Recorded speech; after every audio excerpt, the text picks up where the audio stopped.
Hey y'all, welcome back to the channel. I am back to talk about Black Cake, season 1, episode 5, the mother. Or mother, excuse me, not the mother. Honey, we meet Mabel. Now, y'all named that baby Mabel and didn't tell her that she was black. It's unethical.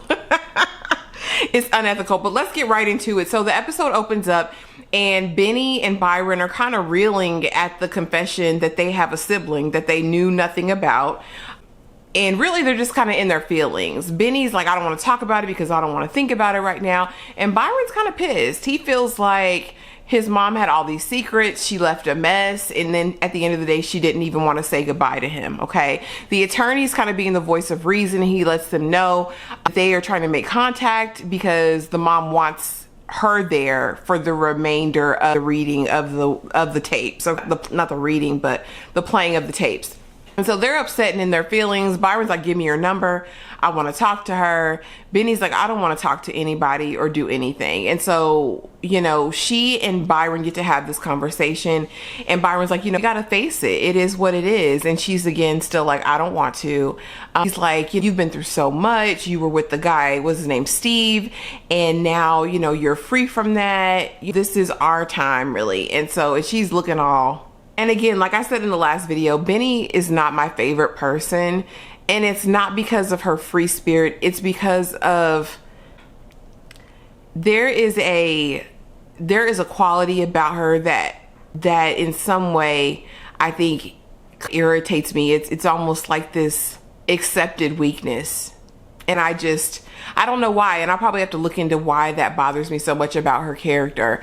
But it's really frustrating seeing her navigate these moments in these spaces and how she allowed all of these things to happen. She just seems kind of very selfish to me. I don't know.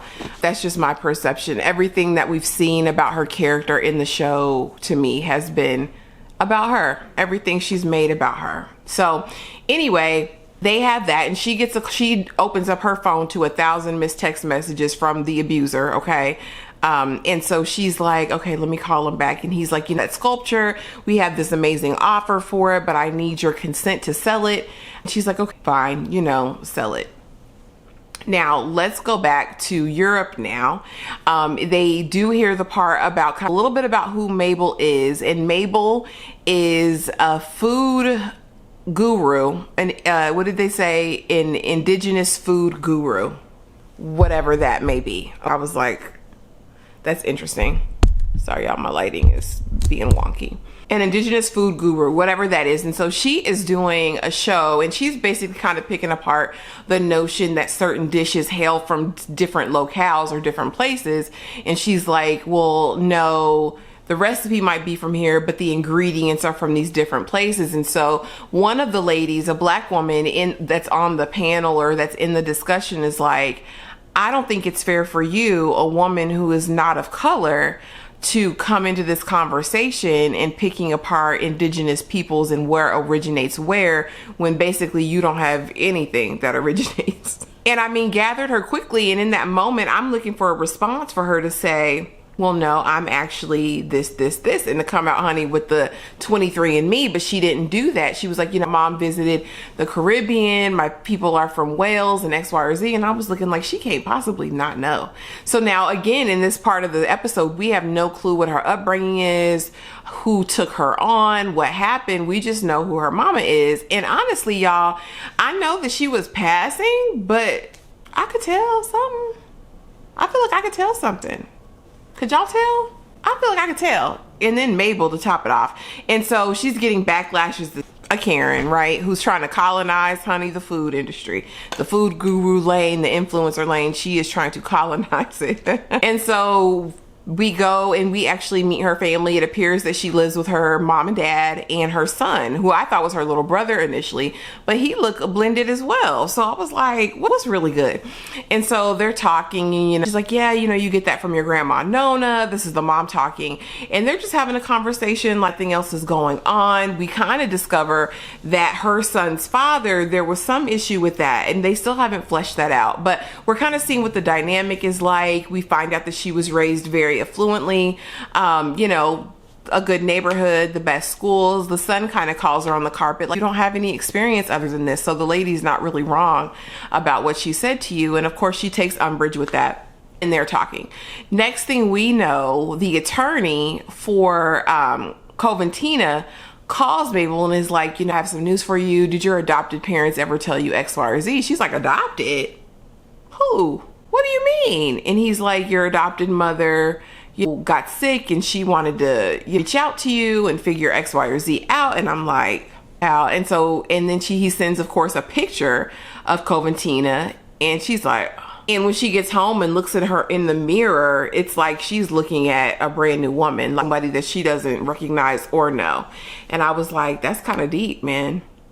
To go your whole life not knowing your true identity or the fullness of your identity. And in this case, none of it, really. And it's so nuanced, and it's interesting. This is National Adoption Month, and maybe I'll come back and talk about my adoption story, but I think it's so nuanced, not only the idea of adoption and not being not being disclosed to you, but then also an erasure of your identity as well. That's a trip. And I'll get into that a little bit later as far as her response to it. So the first time she gets that idea, it's like not idea, but when she finds out, she kind of holds it close to herself. Like, she's not really ready to address it with the family. Meanwhile, back at home, Byron's woman is mad at him because she feels like he needs to be more outraged. And it's like, girl, that's that man's job, okay? It's what he decides to do in that situation. As a loving spouse, partner, whatever, you support him in that. You let him know your feelings, right? But you support him in whatever choice he makes, and let him know that you're in his corner, not say that you can't respect him now. That was odd to me. But I will say that she was the only one with some sense that said that more than likely Mabel was the product of that abuse that she suffered, the assault, and because no one else has brought that up. And so they decide they're going to break up because she views him as weak now. Go back to London. She decides that she is going to confront her parents. She goes into their bedroom and she's like, was I adopted? Oh, I know when I held you, you squeezed onto my little hand. Lady, was I adopted? And she's like, oh, and so finally she's like, I got a call from America, from a solicitor there, and he told me that I was adopted. We just wanted you to be accepted. We just didn't want it to be hard for you. We just didn't want. And she was like, no, you didn't want it to be hard for yourself. And she kind of spazzes out on him a little bit. I can't be here. I can't be around you. And again, this is kind of the fine line, because I am a big believer, you honor your parents, and those are your parents for all intents and purposes. They loved you. They raised you. Were they wrong? Absolutely. Are you entitled to feel everything that you feel? Absolutely. But let's kind of be honorable, because quiet as it's kept, you got secrets about your son's daddy too that you haven't said nothing about.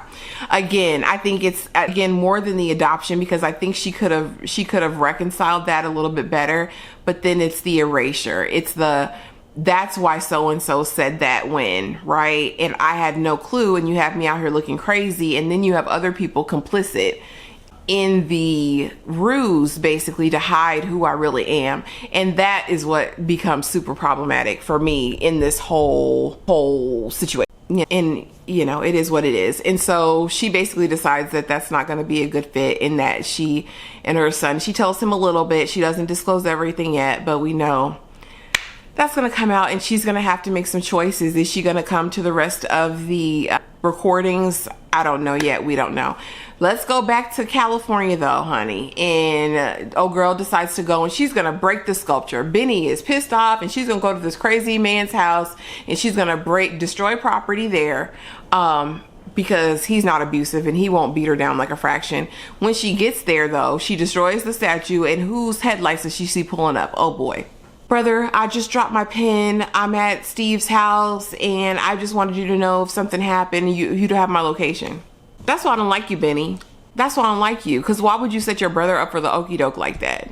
So who gonna come, right? They're talking, happy-go-lucky. She cusses him out, and he's like, baby, but I want you, baby. I need you, baby, baby, please. And she's like, oh, let's talk. And next thing we know, Byron's pulling up, and Byron's like, are you okay, sis? Is everything fine? And the man's like, well, you're not a brother.